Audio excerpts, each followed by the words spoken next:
وما ارسلناک الا رحمۃ للعالمین، جتنا عالمین ہے اس کی رحمت محمد ہے۔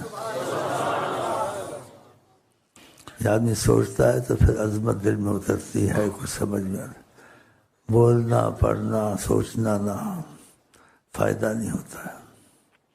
اگر یہ سوچ چل پڑے سوچے، وہ سب کو بھول سکتا ہے لیکن آقا کو نہیں بھول سکتا، تو اس کے سارے کام بننے شروع ہو جاتے ہیں۔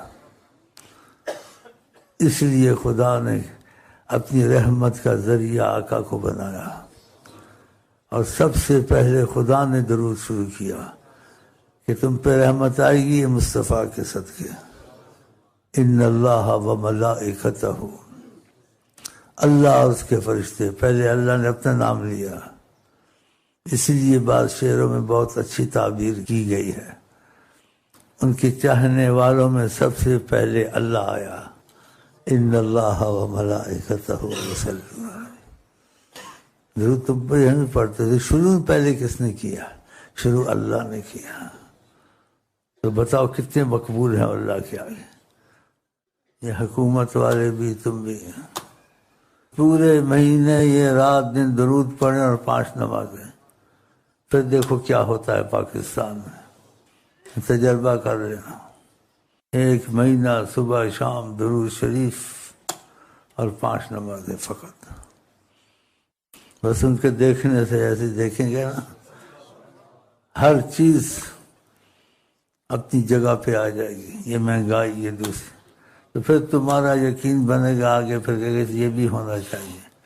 یہ سب کچھ کہتے ہیں لیکن درود کی تسبیح پڑھو، استغفار کی تسبیح پڑھو، نہ یہ اخبار میں نہ کالم میں نہ ٹی وی میں یہ نہیں کہتے ہیں، اور رو رہے ہیں مہنگائیوں کو سستائیوں کو۔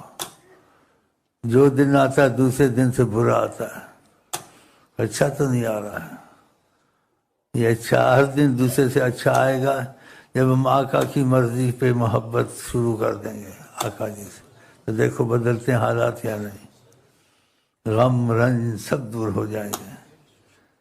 جدھر بھی محمد نے رحمت سے دیکھا، غم 2 جہاں خاک میں مل گیا۔ کتنی پریشان ہے دنیا، نہیں آتے اس طرف۔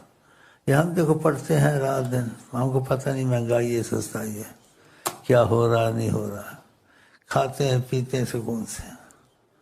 یہی پاکستان ہے، اس میں سب کچھ ہم کو مل رہا ہے، تو اللہ کے خزانے میں کمی ہے یا اللہ کی قدرت کمزور ہو گئی ہے حالات بدلنے میں؟